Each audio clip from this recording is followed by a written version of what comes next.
नमस्कार दोस्तों, आप सभी का हमारे YouTube चैनल सक्सेस लाइफ नाम से हार्दिक स्वागत है। मैंने आपको बोल रखा है कि जब तक आपका रीट का एग्जाम होगा तब तक मैं आपको 5000 प्लस क्वेश्चन करवा दूंगा। तो जो बच्चा अपनी क्लास को पहली बार देख रहा है वो पहले वाली क्लास भी देख लेना। मैंने लगभग 500 से 600 क्वेश्चन करवा दिए हैं और जो बाकी के क्वेश्चन बचे हैं वो भी मैं जल्द करवा दूंगा। तो करते हैं अपने धमाकेदार साइकोलॉजी के प्रश्नों की। और पहला क्वेश्चन आपके सामने, व्यक्तित्व के निर्माण का महत्वपूर्ण साधन कौन सा है? ऑप्शन नंबर 1 है भाव, ऑप्शन नंबर 2 है संवेग, ऑप्शन नंबर 3 है अनुकरण, ऑप्शन नंबर 4 है सहयोग। ये पांचवा ऑप्शन आपको तब भरना है जब आपको इनमें से कोई भी प्रश्न ना आए। तो इसका जो राइट आंसर हो जाएगा वो हो जाएगा ऑप्शन नंबर 4 अनुकरण। आपको ध्यान रखना है व्यक्ति के निर्माण का महत्वपूर्ण साधन कौन सा हो जाएगा, तो हो जाएगा अनुकरण। ऑप्शन नंबर 3 इस क्वेश्चन का करेक्ट आंसर हो जाएगा। नेक्स्ट क्वेश्चन पर चलते हैं। और नेक्स्ट क्वेश्चन आपके सामने, जुंग ने व्यक्तित्व का सिद्धांत दिया, यानी कि इनमें से कौन सा सिद्धांत है जो जुंग के द्वारा दिया गया था? ऑप्शन नंबर 1 है विश्लेषणात्मक सिद्धांत, ऑप्शन नंबर 2 है मनोविश्लेषणात्मक सिद्धांत, ऑप्शन नंबर 3 है सौ सिद्धांत, ऑप्शन नंबर 4 है व्यक्ति विज्ञान सिद्धांत। तो जुंग है उनके द्वारा जो सिद्धांत दिया गया था वो था विश्लेषणात्मक सिद्धांत। ऑप्शन नंबर 1 इस क्वेश्चन का करेक्ट आंसर होगा, जुंग के द्वारा विश्लेषणात्मक सिद्धांत दिया गया है।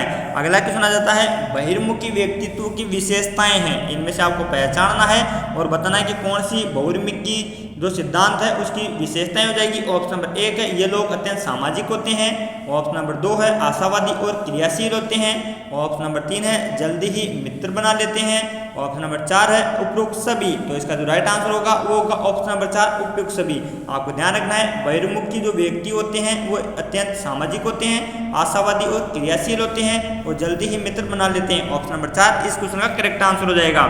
अगला क्वेश्चन आ जाता है, वातावरण के साथ सामान्य एवं स्थायी संयोजन ही व्यक्तित्व है, ये कथन किसके द्वारा कहा गया था?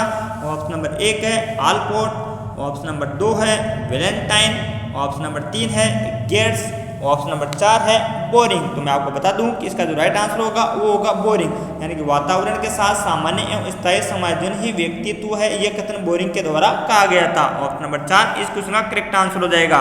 नेक्स्ट क्वेश्चन आता है, निम्नलिखित में से कौन सी प्रक्षेपीय प्रेक्षण की विशेषता नहीं है? क्या बताना है कि इनमें से कौन सी प्रक्षेपीय प्रेक्षण की विशेषता नहीं है? ऑप्शन नंबर 1 है अस्पष्ट उद्दीपक, ऑप्शन नंबर 2 है अनुक्रिया की स्वतंत्रता, ऑप्शन नंबर 3 है व्यक्तिपरक प्रत्यक्षण, ऑप्शन नंबर 4 है वस्तुनिष्ठ व्याख्या। तो इसका जो राइट आंसर होगा वो होगा ऑप्शन नंबर 4 वस्तुनिष्ठ व्याख्या। प्रश्न पूछ रहा था निम्नलिखित में कौन सी प्रक्षेपीय प्रेक्षण की विशेषता नहीं है, तो वो वस्तुनिष्ठ व्याख्या नहीं है। जब अस्पष्ट उद्दीपक, अनुक्रिया की स्वतंत्रता, व्यक्तिपरक प्रत्यक्षण, ये सारे के सारे इसकी विशेषताएं हो जाएंगे।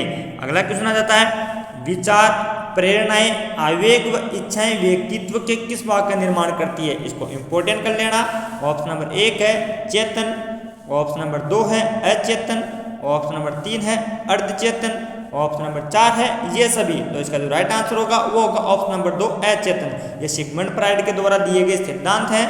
विचार, प्रेरणात्मक, आवेग, इच्छाएं है वो व्यक्तित्व का जो अचेतन मन होता है उसकी विशेषताएं हो जाएंगी। ऑप्शन नंबर 2 इस क्वेश्चन का करेक्ट आंसर है। नेक्स्ट क्वेश्चन आपके सामने, अंतर्मुखी व्यक्तित्व की विशेषताएं हैं। क्या बताना है कि अंतर्मुखी व्यक्तित्व की कौन कौन सी विशेषताएं हैं? ऑप्शन नंबर 1 है संदेही, संकालु स्वभाव तथा एकांत प्रिय, ऑप्शन नंबर 2 है दूसरों के साथ हंसी मजाक में भाग लेना पसंद नहीं करते, ऑप्शन नंबर 3 है कम बोलने वाले लज्जाशील है, ऑप्शन नंबर 4 है उपरोक्त सभी। तो इसका जो राइट आंसर होगा वो होगा उपरोक्त सभी, यानी जो अंतर्मुखी व्यक्तित्व वाले व्यक्ति होते हैं वह संदेही और संकालु स्वभाव के होते हैं, दूसरों के साथ हंसी मजाक में भाग नहीं लेते हैं और कम बोलने वाले तथा लज्जाशील होते हैं। ऑप्शन नंबर 4 इस क्वेश्चन का करेक्ट आंसर हो जाएगा। अगला क्वेश्चन आपके सामने, अंतर्मुखी व्यक्तित्व वाले रुचि रखते हैं। क्या बताना आपको कि तो अंतर्मुखी व्यक्तित्व वाले व्यक्ति हैं वो किसमें रुचि रखते हैं? ऑप्शन नंबर 1 है अन्य व्यक्तियों में, ऑप्शन नंबर 2 है स्वयं में, ऑप्शन नंबर 3 है सामाजिक कार्यों में, ऑप्शन नंबर 3 है 4 है शारीरिक कार्यों में। तो जो अंतर्मुखी व्यक्तित्व वाले लोग होते हैं वो स्वयं में अधिक ध्यान रखते हैं। ऑप्शन नंबर 2 इस क्वेश्चन का करेक्ट आंसर हो जाएगा, यानी कि अंतर्मुखी व्यक्तित्व वाले स्वयं में रुचि रखते हैं। अगला क्वेश्चन आ जाता है, व्यक्तित्व के विभिन्न आयामों से कौन सा नहीं है? क्या बताना है कि इनमें से कौन सा व्यक्तित्व के विभिन्न आयामों से नहीं है? ऑप्शन नंबर 1 है शारीरिक एवं मानसिक आयाम, ऑप्शन नंबर 2 है सामाजिक आयाम, ऑप्शन नंबर 3 है संवेगात्मक आयाम, ऑप्शन नंबर 4 है भौतिक आयाम। तो कौन सा नहीं है, तो भौतिक आयाम नहीं है, यानी कि ऑप्शन नंबर 4 इस क्वेश्चन का करेक्ट आंसर हो जाएगा। व्यक्तित्व के विभिन्न आयामों में कौन सा नहीं होगा, तो भौतिक आयाम नहीं है।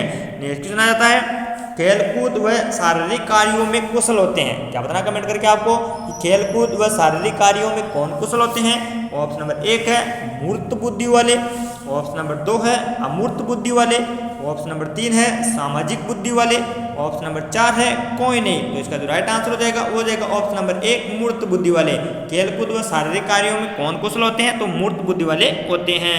अगला क्वेश्चन आ जाता है प्रासंगिक अंतर्बोध परीक्षण व्यक्तित्व को मापने की क्या हो जाएगी, यानी कि कौन सी विधि हो जाएगी। ऑप्शन नंबर 1 है आत्मनिष्ठ विधि है, ऑप्शन नंबर 2 है वस्तुनिष्ठ विधि है, ऑप्शन नंबर 3 है प्रक्षेपीय विधि है, ऑप्शन नंबर 4 है प्रयोगात्मक विधि है। तो इसका जो राइट आंसर हो जाएगा वो हो जाएगा ऑप्शन नंबर 3 प्रक्षेपीय विधि, यानी कि प्रासंगिक अंतर्बोध परीक्षण व्यक्तित्व के प्रक्षेपीय विधि हो जाएगी। ऑप्शन नंबर 3 इस क्वेश्चन का राइट आंसर हो जाएगा।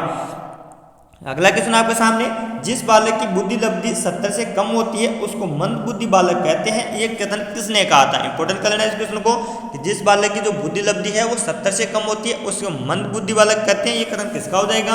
ऑप्शन नंबर 1 है करो एंड करो का, ऑप्शन नंबर 2 है स्किनर, ऑप्शन नंबर 3 है प्लेटो, ऑप्शन नंबर 4 है डुवी, यानी कि इसका जो राइट आंसर होगा वो होगा ऑप्शन नंबर 1 करो एंड करो। उन्होंने कहा था जिस बालक की बुद्धि लब्धि है वो 70 से कम होती है वह मंद बुद्धि के बालक कहलाते हैं। ऑप्शन नंबर 1 इस क्वेश्चन का करेक्ट आंसर हो जाएगा।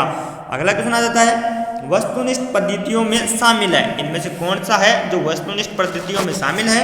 ऑप्शन नंबर 1 है निरीक्षण पद्धति, ऑप्शन नंबर 2 है प्रश्नावली पद्धति, ऑप्शन नंबर 3 है प्रयोगात्मक पद्धति, ऑप्शन नंबर 4 है उपयुक्त सभी। तो मैं बता देता हूँ कि इसका जो राइट आंसर होगा वो होगा निरीक्षण पद्धति। उपयुक्त सभी देखकर आपको सही आंसर नहीं करने सारे के सारे, जबकि वस्तुनिष्ठ पद्धति में कौन सी शामिल होगी, तो निरीक्षण पद्धति शामिल होगी। ये दोनों के दोनों इसमें शामिल नहीं है। नेक्स्ट क्वेश्चन आ जाता है फ्राइड के अनुसार व्यक्ति की अतृप्त इच्छा कौन सी है। इंपॉर्टेंट कर लेना इस क्वेश्चन को कि फ्राइड ने अपने अनुसार कौन सी अतृप्त इच्छा बताई है। ऑप्शन नंबर 1 है काम वासनाएं, ऑप्शन नंबर 2 है धन की इच्छा, ऑप्शन नंबर 3 है संतान की इच्छा, ऑप्शन नंबर 4 है सुख की इच्छा। तो मैं बता देता हूँ किसका राइट आंसर होगा वो होगा ऑप्शन नंबर 1 काम की वासनाएं। जो फ्राइड है उन्होंने कहा था कि जो काम की वासना है वो व्यक्ति की अतृप्त इच्छाएं होती है, यानी कि ये कभी भी समाप्त नहीं होती है। अगला क्वेश्चन है रोडसा शाही डब्बा परीक्षण के प्रतिपादक हरमन रोडसा का संबंध किस देश से है। इंपॉर्टेंट कर लेना इसको भी कि रोडसा शाही विधि है उसके जो परीक्षक है हरमन रोडसा उसका संबंध किस देश से हो जाएगा। ऑप्शन नंबर 1 है जर्मनी, ऑप्शन नंबर 2 है जापान, ऑप्शन नंबर 3 है अमेरिका, ऑप्शन नंबर 4 है स्विट्जरलैंड। तो कहाँ से हो जाएगा, तो स्विट्जरलैंड से संबंधित हो जाएंगे, यानी कि ऑप्शन नंबर 4 इस क्वेश्चन का करेक्ट आंसर है। जो रोडसा शाही दवा परीक्षण के प्रतिपादक हरमन रोडसा है उनका संबंध स्विट्जरलैंड से हो जाएगा। तो दोस्तों ये थी अपनी रीड साइकोलॉजी की बेहतरीन क्लास। आशा करता हूँ कि आपको क्लास अच्छी लगी होगी, और अगर आप भी रीड साइकोलॉजी में 30 में से 30 क्वेश्चन लाना चाहते हो, नंबर 30 में से 30 मिलेंगे आपको, पर कब मिलेंगे, जब आप ये क्लासेस पूरी देख लोगे, यानी कि मेरी गारंटी है ये पर्सन है वो यहीं से छपेंगे। तो मिलते हैं इसी प्रकार की बेहतरीन साइकोलॉजी की क्लास के साथ कल इसी टाइम पर, तब तक के लिए जय हिंद जय भारत।